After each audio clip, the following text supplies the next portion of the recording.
Warning, 30 Screams or Less may contain spoilers about movies that have recently been released.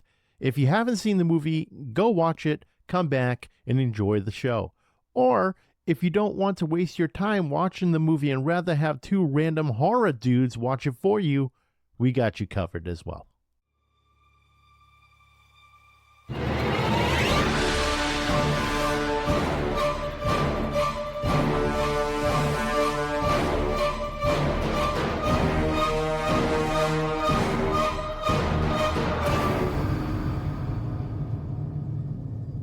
Welcome everyone to 30 Screams or Less, a horror movie podcast where we review horror movies in 30 minutes or less. Today's movie we're going to be reviewing is called Behind the Mask, The Rise of Leslie Vernon. It's directed by Scott Glosserman, written by Scott Glosserman and David J. Stave, starring Nathan Basil as Leslie Vernon, Angela Goethals as Taylor, Robert Englund as Dr. Loomis. No, it's not. He's definitely not Dr. Loomis in it, but he's basically like Dr. Loomis in this movie. I'm reading like what Corey's putting down in the notes just so like we can do this whole credits bullshit at the beginning, and I'm like Ron Burgundy, where it's like, go fuck yourself, San Diego, that type deal. That's basically what's happening here. But Rob Englund as Doc Halloran, not Dr. Loomis.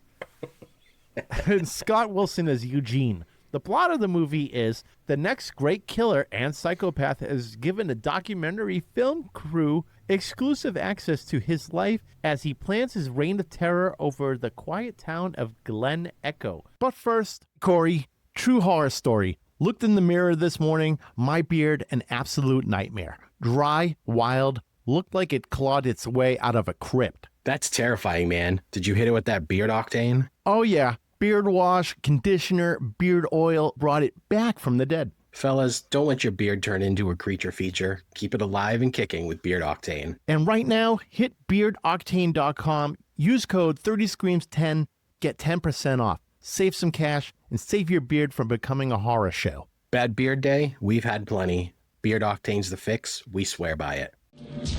It's here. It's terrifying. It's Texas Frightmare Weekend, May 22nd through 24th at the Irving Convention Center. Meet your favorite horror icons from Scream, Saw, Leprechaun, Texas Chainsaw Massacre, Mimic, and more. Plus other events and horror merchandise. Don't miss out on the Southwest premier horror convention, Texas Frightmare Weekend, May 22nd through the 24th at the Irving Convention Center. Visit TexasFrightmareWeekend.com. 30 Screams or Less starts now. Corey, what did you think of Behind the Mask, The Rise of Leslie Vernon? So, as you said before, this was a fan request. So, shout out to listener Frank for emailing us and putting this on our radar, because I had a blast with it. It's a really refreshing take on the slasher genre, especially with the whole planned killing spree documented by a journalist concept. It actually feels original, which is rare. Also kind of insane this came out in 2006, because it feels way ahead of its time. I'm not saying it needs a remake, but if James McAvoy is involved, I'm listening. Our boy James, come on, make it happen. Or Adam Sandler. One of the two. Adam Sandler? Yeah. Get him in a horror movie. What has he only been in? Hubby Halloween? That's like the extent of his horror movie portfolio. Calling that horror? What's that? You calling that horror? Horror? It's not really a horror movie. It's just horror themes. You know, Halloween. But I would say Hotel Transylvania is more more horror, right? Yeah, well, I mean, it's jam-packed with all sorts of, like, classic horror characters. So, okay, maybe that's it. That's his portfolio, is that he has Hubby Halloween and the Transylvania movies. 3 of them. Is there 3 or 4 now? Well, he's not even in the third one, or the last he's one. not? No, they recast him.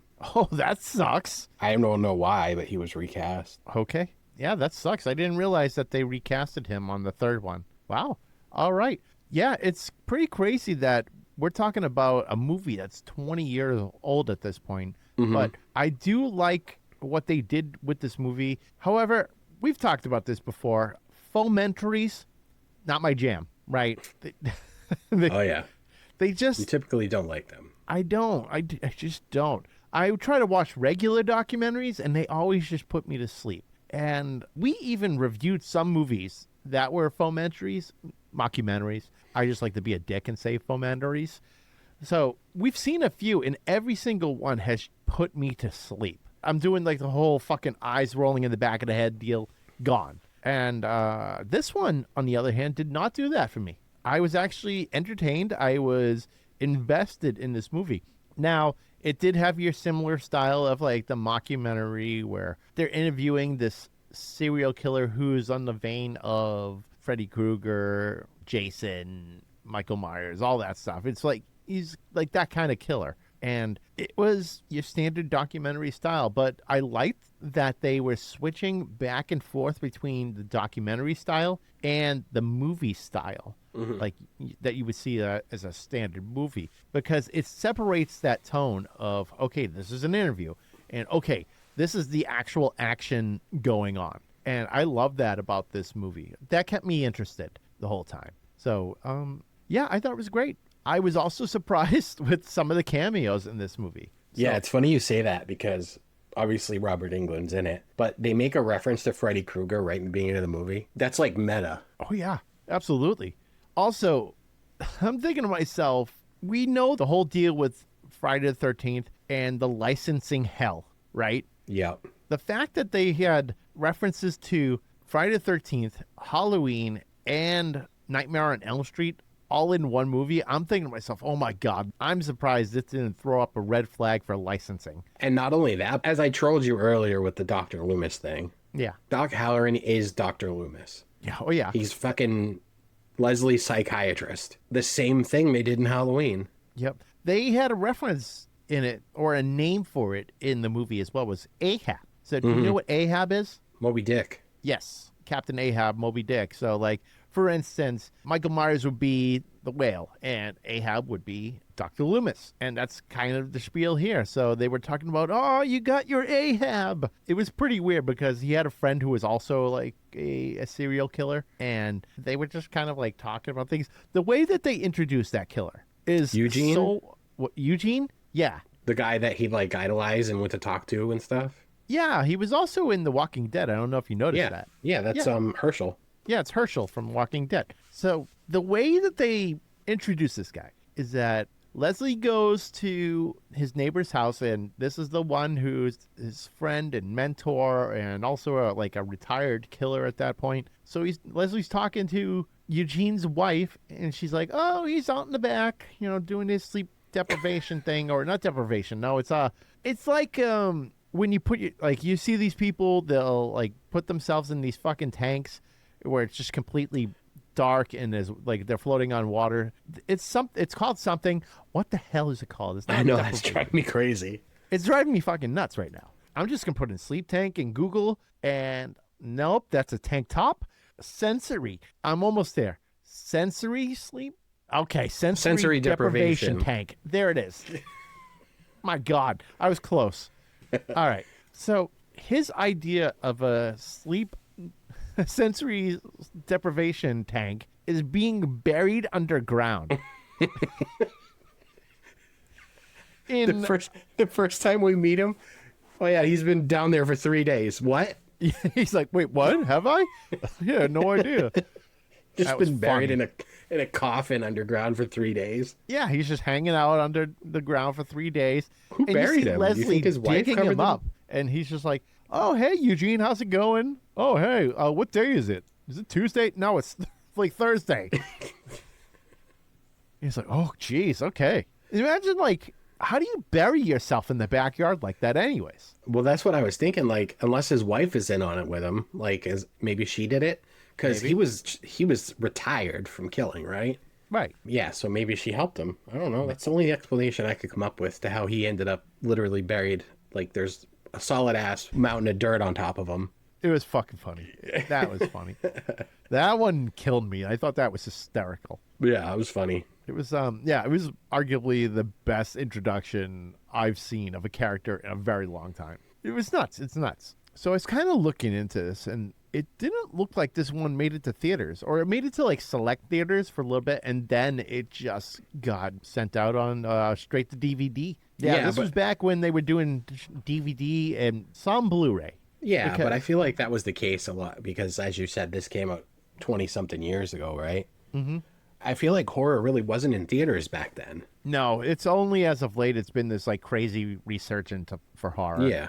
Like we talked with Jose about. Here's a good example. Jason Goes to Hell. I remember when that came out, I had my dad take me to the video store so I could rent that shit on VHS because it wasn't in, I'm pretty sure it was not in theaters. Didn't need to be. It didn't need to exist, actually. Yeah, it didn't need to exist. I like the costume, though. The costume was cool, but the thing is, like, Jason's barely in it. Yeah, it's like his soul going from person to person. Because someone eats his heart. Like, what? Yeah. Movie magic? Yeah, but, like, back to the reason I brought that up is because I feel like that movie wasn't in theaters at all. And obviously Friday the 13th is a massive franchise. I gotta Google that. Google it real quick. If it was in movies, it was probably in for a fucking week. But yeah, this one did the whole film circuit, you know, like not Cannes or anything like that, but you know, it did some of those type of film festivals and then straight to DVD. And that makes sense as to why I didn't even know about it. But yeah, we had a hard time finding this one. We had to freaking rent it on one of those services. You can watch it on YouTube or fucking Amazon or Apple. Whatever. Yeah, Frank, you owe us like $5, by the way. You wanted us to review this, so buy a shirt. Yeah, buy a shirt.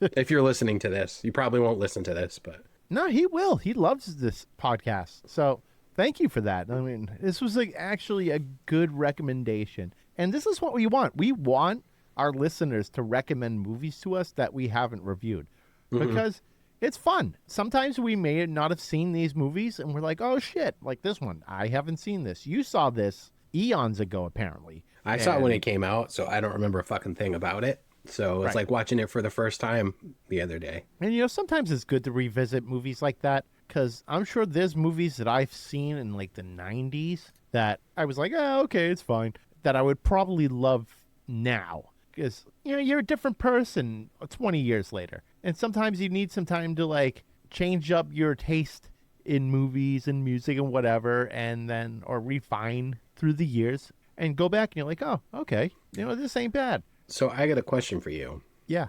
Did you recognize the actress that played Taylor? Definitely did not. Who is it? You're what the French call les incompetents. What is that? Help me out here. Home Alone, you asshole.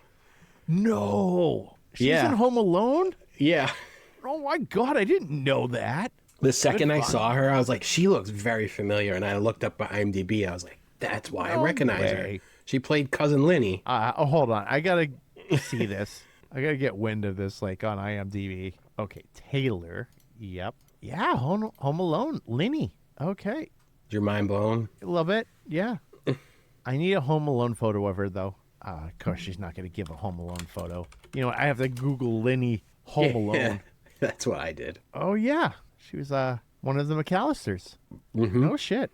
Linny McAllister. Yep. Never put it together. I just fucking copy pasted the names and throw it into like Google Keep so we can just like rifle through the actors and shit. I didn't even dive into that one. Wow. I'm surprised you didn't even recognize it. I mean, we went and watched Home Alone with Macaulay Culkin just last year. Yeah, we did. Yeah, we're buds now. Yeah. Okay, no, we're not. But it was actually pretty cool. We got to see Home Alone in like this theater, and Macaulay Culkin came out afterwards and did a Q&A and stuff. It was... So we actually have something similar coming up. Yes, we do. Kid will elaborate? No, you talk about it. No, because I'm drawing a blank. You don't even know what I'm talking about. Cool. We're going to watch the original Scream movie with Skeet Ulrich and Matthew Lillard. Damn it, dude. Yeah, you're right. Oh, my God. We're doing that in Texas next month. My brain is just so fucking fried lately. I just got a lot fucking... I'm juggling a lot of shit. Don't edit any of that out, by the way. I don't plan to. I was pulling the whole when you're talking to someone that they know you and you don't remember them. I was doing that whole deal, like, hey, you. You're like, yeah, I know what you're talking about. To? And you're just fishing. I know what you're talking about. Why don't you talk about it? What's that? You were like, yeah, we're doing this thing. Why don't you talk about it? No, you talk about it. No, you do it because I don't remember. So why don't we talk about that for a second? So I can actually talk about this now that you've jogged my memory. But yeah, we're going to see Scream, and Skeet Ulrich and Matthew Lillard are going to be there and doing a Q&A. And it's going to be awesome. It's when we're going to be in Texas for Texas Frightmare.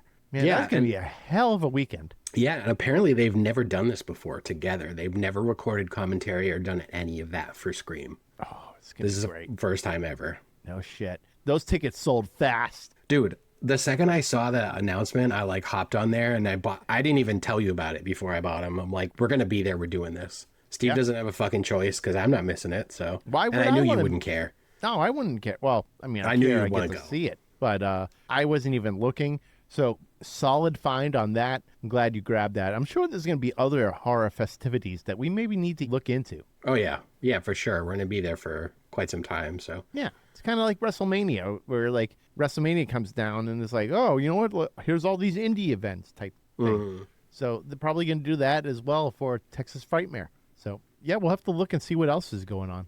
But yeah, we've got, I mean, that's next month. Damn. Shit. Everything is coming so close. Yeah. I need to get prepared. Yeah, because you got WrestleMania in 2 weeks. I don't remind me of that. Are you not excited about it? I'm excited to go to Vegas. I'm not excited to like go with a peanut butter sandwich for money. Okay. So this is why everyone needs to buy merch from us. So that way we'll put it towards the Texas trip at least. And then I can fucking DoorDash or whatever to pay for Vegas. Jesus. All right. Fucking A. Yeah, this is my life. Hey, I wouldn't change it. I live in chaos. It's fun. It's a good time. But we need to get back to it. At least when we were fucking going off the rails here, we were still talking about horror stuff that were kind of relating to this movie. But I found it funny that they were doing this whole mockumentary or like documentary on Leslie. And Leslie is supposed to be dead. And the reason why he lives on the outskirts of town is because he doesn't want people knowing he's alive. So here's the thing. They're going to film this documentary. They're going to put it out there. Of course they're going to know he's alive. It like defeats the whole purpose. Yeah, it's a little odd, but it is what it is. But obviously he did it for a reason. I'm not worried about spoiling a 20-year-old movie, by the way. No. Plus we have spoiler alerts at the beginning.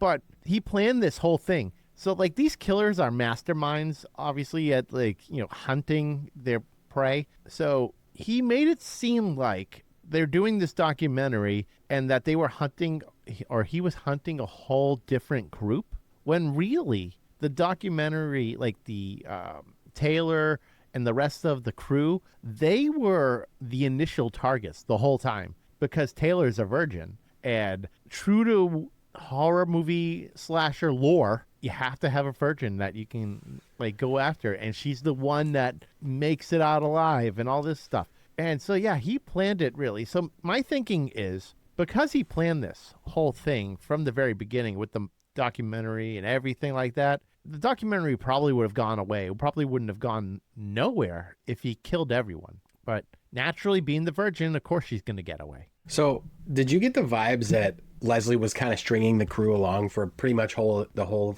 movie?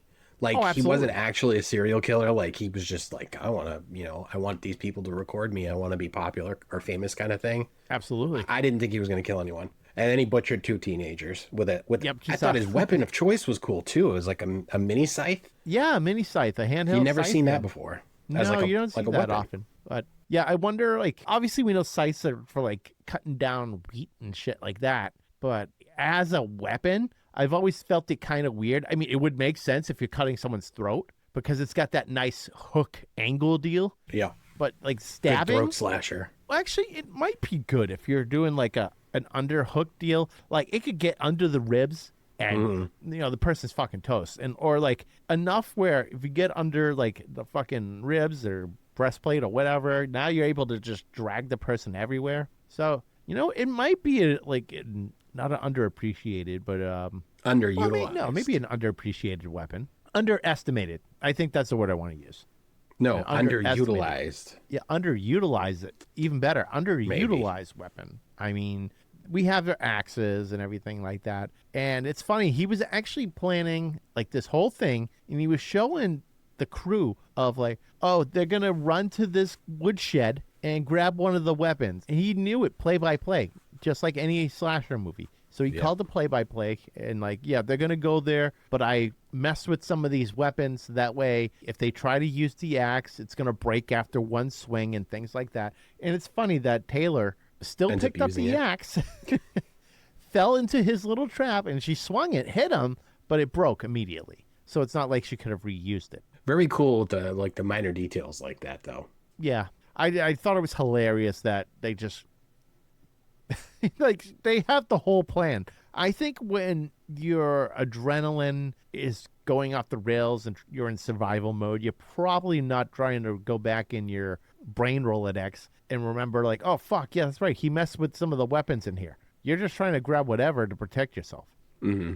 So she probably forgot for that sole reason, but it's fine. It happens. So, there's one thing we didn't talk about is the score. I thought the score was great. I thought it was perfect for like what it needed to be. I mean, what do you think? So I feel like they did another straight out of Halloween because I thought John Carpenter was the composer until I read just that like it that wasn't. movie that we saw, that we reviewed. There was another one we did that was very similar. The score is very synth heavy, which is what John Carpenter does. The music in all the Halloween films it's iconic because it's all John Carpenter. He has this, I don't know. You know what I'm trying to say? Like, oh, I know what you're trying to say. It's like that. It's almost like an ambient hum to like the notes. Yeah, but not only that, it's almost like it's him every time. Yeah, he's got his own style. I mean, It's just his own style. Yeah, that's what I'm trying to get at. It's like, it's John Carpenter, which yeah, it's him. This film wasn't him, but it was very similar. Right. John Carpenter, if you listen to his music, obviously it's Halloween, but if you listen to Escape from LA, for instance, and you listen to that music, it's very similar. He has his own style. It's got like a certain type of tone to it. Mm-hmm. Yeah, he's like a master of the keyboard. Dude, yeah. When the other day I saw, because you were at PAX, they had a Halloween panel. Did you go to that? I didn't go to that. I don't know why I didn't. About it? What's that? Did you know about it? Yeah. Wait, why the hell didn't I go to that? Well, because I thought I saw videos popping up on social media and people were hashtagging John Carpenter. And I'm like, was fucking John Carpenter there? No, he wasn't. Nope. But he's doing the score for the new game. Which is pretty awesome. It is, but the game looks like shit. It's good. I had fun. Whoever played the killer, he was dog shit because I took him out. No problem. Yeah, but it's just a reskin of Friday the 13th. It's another Ilphonic game. The servers are going to get shut down in a year. And they just managed to put Dead by Daylight. Because Jason had powers in Friday the 13th. But this one, it looks exactly like they just put Dead by Daylight and Friday the 13th. And they smash them together. Mm-hmm. Yeah, which I don't hate. I mean, I love Dead by Daylight. You do, so you might like it. Like, I thought it was a cool game too, but I got tired of it. You played the shit out of it. I did. I played the shit out of it. Oh, you know what I didn't... I have Halloween masks that I got from that. So like Michael they were just Myers giving masks? out Michael Myers masks. Are they cardboard? No, they're not cardboard. They're like a plastic. Take a look at these masks. It's like a kind of like a Phantom of the Opera mask. Yeah, look at that. It is like a Phantom of the Opera mask. You can't hear a single goddamn word I'm saying. The mouth doesn't even have a hole in it. They just put eyes and you got nose holes. Yeah. Yeah. They look cheap, just like the game. I look like I'm in the Hollywood Undead. Are you the newest member of Twisted? Yeah. Oh, geez. Okay.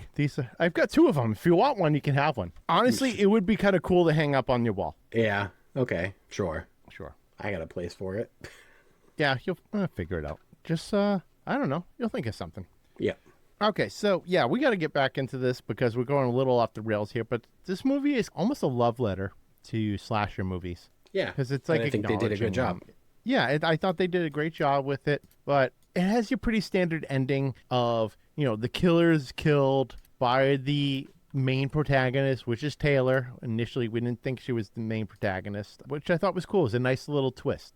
Mm-hmm. Now, what I liked was the callback to the scene where Leslie and Taylor are talking on camera, and Leslie is just crushing apples in a cider machine. Oh, yeah. The second I saw that, I was like, they keep showing this for a reason. Yep. The old-fashioned cider machine. Yeah, precursor. So, yeah, they were showing that. It was clearly a precursor, but he was basically just saying, oh, yeah, sometimes I like to make, I like to squish apples and drink it. It's like, okay, sure. And at the end, Taylor takes Leslie's head and puts it in this, I don't know, it's like a manual way of smashing apples. I think that's like an old, that's how they used to do it kind of thing. Yeah. Like an old fashioned, apple juicer thingy. Yeah, it's kind of like that. So it had like the whole wheel and everything that you're twisting, and you just see his head just getting crushed. And he says in his final words, "You're the one," because like a lot of these killers, they're expecting one like protagonist to take them out. Jason has Tommy Jarvis. Michael Myers has Laurie Strode. They all have him. Did Freddy have someone particularly that he was chasing? Yeah, it was always the same girl, Nancy. Nancy, right, yep. Yeah, it was always Nancy. So every movie, every killer has to have one. He finally got his, which is Taylor, and so we think he's dead. All right, cool. And scene, fade to black, all that stuff. I like the credits, by the way. I thought the credits was cool because the credits is basically setting it up for a sequel. That will never happened. Of course it never happened. So the credits, they show the morgue and someone, like, there's a mortician in there and he's doing his thing. He pulls a body out of a freezer and he's getting ready to work on it. And then you see the body sit up and then it just goes straight black. Naturally, this is Leslie coming back from the dead, just like all the slasher movies where all the killers somehow come back after being very much DED dead. But it was just like, again, a love letter to slasher movies. So it's funny you say this because I'm poking around on the trivia on IMDb right now. Oh, trivia. I like trivia. Okay, I'm going to read a couple. All right. At the beginning, Taylor is standing in front of the Red Rabbit pub. This is a reference to the Red Rabbit matchbook found by Dr. Loomis in the first Halloween movie. Oh my God. Wow. The first time Taylor interviews Eugene and his wife, a lament configuration puzzle box from Hellraiser can be seen sitting on the table. Oh, I've got one for you. Okay, so there was a scene where they were trying to find the next victim, and they're watching this girl walking, and in the background, they had 3 girls playing jump rope in the white dresses. That's funny you say this because that's actually the next bullet point. Yeah, talk about it then. Yeah. No, you just did. Okay, that's well, it. all right. Reference to Nightmare on Elm Street. Right? Yeah, so Nightmare on Elm Street reference. So, 1, 2, Freddy's coming for you. Yep. Yeah, those girls. And, do you have any more? When Leslie first takes Taylor and her crew to meet Eugene and his wife, the car parked in Eugene's driveway is the same color, make, and model as the car seen in director Sam Raimi's movies. That's crazy. Yeah. They were throwing in all the Easter eggs, especially Kane Hodder, him being the neighbor of Freddy Krueger. Oh, yeah. Which, that was funny. Several character names are references to classic horror films. For instance, Doc Halloran is a mashup of Danny Torrance's name from The Shining, Doc, and Dick Halloran from the same movie. And Jamie being a reference to Jamie Lee Curtis, who was the final girl in the Halloween franchise, and Prom Night. Doc Halloran's wardrobe and beard is identical to that of Dr. Loomis. Yeah, he looks identical. Leslie's real surname is exposed to be Mancuso. Frank Mancuso Jr. was the producer of most of the Friday the 13th movies. Wild. They just took all these little pieces of Nightmare on Elm Street, and they were like, what else can we throw in for like little Easter eggs or horror movies? And I like that it acknowledged all these different movies. I thought it was really cool. This one's funny. When Taylor is interviewing Leslie in the shed before the night the murders take place, her mittens have the same moose pattern as Kevin McAllister's hat in Home Alone. Okay. That's a deep dive. That's reaching right there. Yeah. I don't know if that was done intentionally. Well, no, actually, you're right, because she was in Home Alone. So they're just throwing that in there, too? Okay. That's what I'm saying. She was in the movie. Geez. That's crazy. They're just like using the shotgun method. Like, all right, we have all these connections to different movies. What ridiculous shit can we put in to tie this movie together with Home Alone? Okay, one more. Okay. So the character Kelly Curtis is a reference to Jamie Lee Curtis, who happens to have a sister named Kelly Curtis. Okay. Awesome. That's great. That's great. 20 years ago. It was 21 years ago. So what year was that? That would be 2005? Yeah. 2006 it came out. Oh, okay. It came out in 2006. So, yeah. Okay, so 20 years. I'm surprised they didn't throw in any Scream references then. Yeah. This is fucking crazy. It's nuts. It's nuts. They just threw a lot in there.